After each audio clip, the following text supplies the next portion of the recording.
اعوذ باللہ من الشیطان الرجیم بسم اللہ الرحمن الرحیم اللہم صلی علی سیدنا محمد وعلی آل سیدنا مولانا محمد وبارک وسلم علیہ الصلوۃ والسلام علیک یا رسول اللہ یا نبی اللہ یا حبیب اللہ۔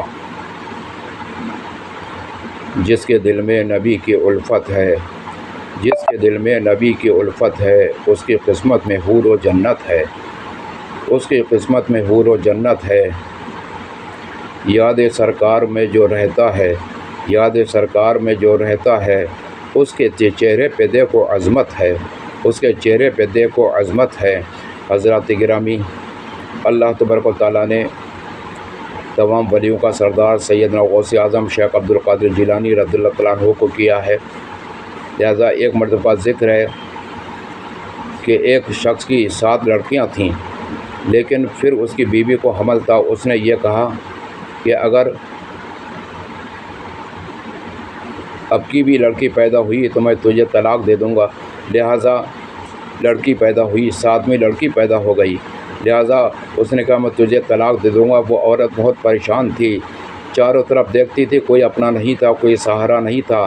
ایک سہارا تھا صرف سیدنا غوث اعظم شیخ عبد القادر جیلانی رضی اللہ تعالیٰ عنہ کا۔ روتی ہوئی گئی اور کہا کہ اے سرکار، میرے شوہر نے یہ کہا تھا کہ اگر اب کی بھی لڑکی ہوئی تو میں تجھے طلاق دے دوں گا۔ لہٰذا سرکار میں بہت پریشان ہوں، بڑا 24 گھنٹے میرے دل کے اندر، دماغ کے اندر غم کی ایک لہریں ثبوت پیش ہو رہی ہیں۔ لہٰذا سرکار دعا کریں، اب میں کیا کروں؟ لہٰذا اللہ کے پیارا نبی کے غلام سیدنا غوث اعظم شیخ عبد القادر جیلانی رضی اللہ تعالیٰ عنہ نے کہا کون کہہ رہا ہے کہ وہ تیری لڑکیاں ہیں؟ جا کر دیکھ، وہ لڑکے ہیں۔ کہا سرکار آپ دعا فرما دیں۔ تو آپ نے کہا تو یقین نہ ہو تو جا کر دیکھ۔ تو جب گھر آ کر دیکھتی ہے کہ وہ 7 لڑکیاں نہیں تھیں، بلکہ سارے کے سارے لڑکے آپ کی دعا سے بن گئے۔ اللہ غنی، سیدنا غوث اعظم کی کیا شان ہے۔ ایک مرتبہ کا ذکر ہے کہ سیدنا غوث اعظم رضی اللہ تعالیٰ عنہ کے زمانے میں ایک وفد نے، یعنی وفد کہتے ہیں اس کو، جو کپڑا بننے والا تھا، لہٰذا اس نے اس بہترین تھان کو تیار کیا، اس کے بعد میں بادشاہ کے پاس سامنے پیش کیا۔ اس نے انعام کرام سے نہیں نوازا۔ 6 مہینے وہ روتا ہوا چلا آیا کہ 6 مہینے میں نے محنت کی، لہٰذا بادشاہ نے مجھے کچھ بھی انعام نہیں دیا۔ روتا ہوا جا رہا تھا۔ سیدنا غوث اعظم رضی اللہ تعالیٰ عنہ نے ایک شخص کو بھیجا کہ فلاں شخص روتا ہوا جا رہا ہے، جاؤ اسے میرے پاس بلا کر لاؤ۔ اس کے بعد آپ نے سارا واقعہ سنا کہ کیا معاملہ ہے، کیوں رو رہے ہو، کیوں اندھو ہو گئی ہو، کیوں غم میں لاچار مجبور ہو؟ کہا سرکار میں نے 6 مہینے محنت کر کے وہ تھان تیار کیا تھا کہ میں حاکم کے سامنے، بادشاہ کے سامنے وہ تھان پیش کروں گا، خوش ہو کر مجھے انعام دے گا، لیکن اس نے میری طرف توجہ بھی نہیں کی۔ لہٰذا اسی طرح سیدنا غوث اعظم ظاہر قطع رونے لگا۔ سیدنا غوث اعظم نے کہا کہ فلاں جگہ جاؤ یا کمرے میں، اور کہا جتنا مرضی چاہو اس میں سے مال و زر گٹھی پہ باندھ لو۔ لہٰذا سیدنا غوث اعظم رضی اللہ تعالیٰ عنہ کی وہ شان ہے، تو وہاں سے ایک گٹھی مال باندھ کر اس کے سر پہ رکھوا دیا۔ تو اس خبر کو بادشاہ نے جب سنا تو سیدنا غوث اعظم کا دشمن بن گیا، اور دشمن بننے کے ساتھ ساتھ سیدنا غوث اعظم پر ایک آدمی کو بھیجا اور کہا کہ جاؤ بلا کر لاؤ ہماری بارگاہ میں۔ سیدنا غوث اعظم نے کہا میں نہیں جاتا۔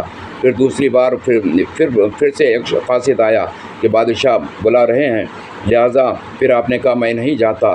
تیسری بار پھر وہ بلایا، آپ نے کہا میں نہیں جاتا، بادشاہ کی اگر ضرورت ہے تو میرے پاس خود آئے۔ لہٰذا اس نے ایک فوج بھیجی سیدنا غوث اعظم رضی اللہ تعالیٰ کو یہاں پر آپ کو زیر کرنے کے لیے۔ لہٰذا دیکھتے کیا ہے کہ اس فوج میں اس بادشاہ کا لڑکا بھی تھا، لہٰذا وہ لڑکا غائب ہو جاتا ہے، اور غائب ہونے کے بعد میں اب بادشاہ بہت پریشان کہ میرا بیٹا کہاں چلا گیا، میرا بیٹا کہاں چلا گیا۔ لہٰذا ہر کوشش کی، اس نے ہر طریقے کی کوشش کی، کہیں سے کوئی سراغ نہیں ملا۔ تو پھر سے وہ روتا ہوا سیدنا غوث اعظم کے حضور آیا اور کہا کہ میری غلطی کو معاف فرما دیں، میرے بیٹے کو بلا دیں۔ لہٰذا سیدنا غوث اعظم رضی اللہ تعالیٰ عنہ نے یہ دعا کی تو وہ لڑکا ایک دم سامنے آیا اور اپنے باپ پہ ناراض ہونے لگا کہ تو نے مجھے ایسی جگہ سے بلوایا کہ دن اور رات جنت سے کم نہیں تھے، لہٰذا یہ سیدنا غوث اعظم کی شان مقدس ہے، اور تو نے سیدنا غوث اعظم کے ساتھ میں ایسا سلوک کیا، لہٰذا اس لیے وہ اپنے باپ سے بھی پھر گیا اور وہ سیدنا غوث اعظم کا مرید اور متقد ہو گیا۔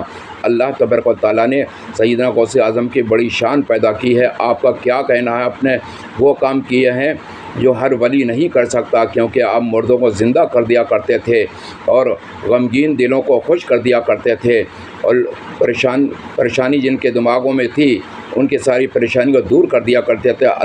اللہ سے دعا کر کے، اے ملت اسلامیہ، اللہ کے ولیوں سے محبت کرو، لیکن اللہ کے ولیوں سے محبت کرو، وہ محبت کرو جس سے کہ اللہ بھی خوش اور رسول بھی خوش، لیکن آج وہ محبت مت کرو۔ یہ عرس ہوتے ہیں، یہ کیسا عرس ہے؟ اس میں رنڈیاں بھی آتی ہیں، قوال بھی آتی ہیں۔ دیکھیے اعلیٰ حضرت نے لکھا ہے کہ المزامیر و حرام عرض، یہ جتنے بھی ڈھول اور تاشے اور مزامیر کے ساتھ میں قوالی ہوتی ہیں سب حرام ہیں۔ جہاں کہ ڈھول بجتا ہے تو وہاں شیطان بھاگتا ہوا جاتا ہے، جہاں نیک کام ہوتا ہے۔ ایک مرتبہ شیطان سے لوگوں نے کہا کہ یہ بتاؤ جو اچھے لوگ ہیں ان کے پاس کیوں نہیں جاتا تو؟ کہا کہ وہ تو اچھے ہیں، میں ان کے پاس جو برے لوگ ہیں ان کے پاس کیوں نہیں جاتا؟ کہ وہ تو میرے جیسے ہیں، وہ میرے دوست ہیں، میرے بھائی ہیں، لیکن میں اچھوں کے پاس جاتا ہوں کہ ان کی اچھائی کو ختم کر سکوں۔ اے ملت اسلامیہ، آج جہالت کا اتنا دور بڑھ گیا ہے کہ اگر کسی کے سامنے یہ کہو یہ ایسا ہے یہ ویسا ہے، لہٰذا کروڑوں لاکھوں روپے قوالوں میں دیں گے، لیکن عالم دین اگر 1 گھنٹہ بھی 2 گھنٹے بھی اگر تقریر کرے گا یا نہ تو منقبت پڑے گا تو اس کو 500 روپے نہیں دے سکتے۔ یہ مسلمانوں کی شان ہے، لہٰذا بھرنا پڑے گا اس چیز کو ضرور۔ ملت اسلامیہ، سیدنا غوث اعظم کی دیکھیے کہ کس طریقے سے اپنی زندگی اپنی گزاری ہے۔ آپ نے 40 سال تو پتے کھائے ہیں جنگل میں جا کر، آپ کی شان مقدس کی۔ اللہ ایسے نہیں ملتا ہے کہ گئے اور قوالی کروا دیں اور تم ایسا ویسا، پہلے جلسہ کروا دیا تھوڑی دیر کیونکہ خدا کی رحمت ہو گئی ہے، اور دوسری مرتبہ پھر شیطان چالو ہے۔ ملت اسلامی، یہ کہاں کی انسانیت ہے، کہاں کی مسلمانیت ہے، اور کہاں کی عقیدت ہے، کہاں کی محبت ہے؟ یہ کیسی محبت ہے؟ ذرا کچھ تو سوچ سمجھ لو۔ لیکن یہ جتنے بھی کمیٹی اور جتنے بھی ساتھ میں رہنے والے ہیں، ایک بھی کام نہیں دے گا آخر وقت میں، قبر کے اندر بھی کام نہیں دے گا، کوئی یاری دوستی کچھ نہیں، سب بیکار ہے۔